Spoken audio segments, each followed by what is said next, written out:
Hey, this is Jamey from Stonemeyer Games, and today I'm going to talk about my favorite mechanism in Vamp on the Batwalk. This is a trick-taking game that, similar to a game called Pikoko, you can't see your own hand of cards. But unlike Pikoko, you are actually playing cards from your own hand instead of a hand that you can actually see. So it is a deduction game in a way where there's definitely an element of luck. You don't know what's in your hand. But you can see the cards in the other player's hands, and you can, and you know that some cards are discarded, so you don't have perfect information ever in the game. It's a really, really interesting concept, and they pull it off by giving players a small set of cards to deal with. You have cards in each color. You have cards 1 through 5, plus a star card and a garlic card, because these are vampires on a catwalk, but they call it a batwalk in this game. Kind of a fashion show for vampires. And so by having a small set of cards, you are able to somewhat deduct what cards you have in your hand based on what you can see of the other players. With a twist that I really, really liked, which was that if at any time, this is noted on the player aid card, if at any time you play a card with the exact same value as the lead cards, the card that is currently winning the trick, you take the lead and you score a bonus point as a result. This can lead to some really good feel-good moments in the game where you have not only deduced what you need to do to win the trick, but also that a card in your hand matches the lead card in the trick.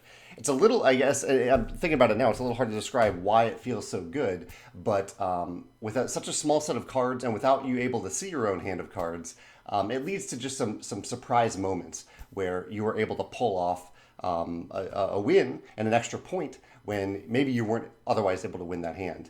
I really like that twist of being able to tie the lead card. I also wanted to mention a really clever component thing that they did with this game, which is, it's a little hard to show on camera, but the bottom of the box looks like this, and it pairs with the top of the box. You can see the inside of the top of the box. To kind of set this backdrop. I don't want to flip this upside down right now, but, or maybe I can actually. Yeah, here we go. Yeah, I'll just do it like that. So it pairs with the top of the box like this, so it actually looks like a Batwalk in terms of the terms of this game. And this is your score track. This is your score track to show that you are kind of walking towards the player, getting more points. If you ever get 10 points, you instantly win. Otherwise, you play 3 rounds of this game.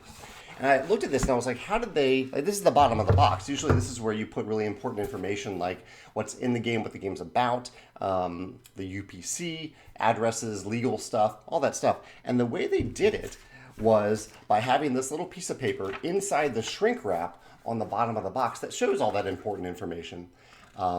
But it's just a piece of paper. So once you open the game, which is when this piece of paper becomes a lot less relevant, you remove this piece of paper. You can keep it with the game as I've done. And then you have a bottom of the box that you can use for other purposes in the game. I thought this was a really, really clever use of components. And it solved the puzzle. Now that I see it, I'm like, okay, that's super obvious. Of course you do that. But I don't think I had seen that before. So that is a way that you can actually use the bottom of the box, but still include the important information when the game is in shrink. So those are my favorite mechanism and my favorite component in Vamp on the Batwalk. If you played another game where you can't see your own hand of cards, there's Hanabi, there's Pikoko, there's Beyond Baker Street. Those are the ones that come to mind. If you played a game in that style, feel free to mention your favorite mechanism in that game in this video. Or if you have a favorite, if you've seen this kind of use of a box bottom in another game, I'd love to hear about that in the comments as well. Thanks.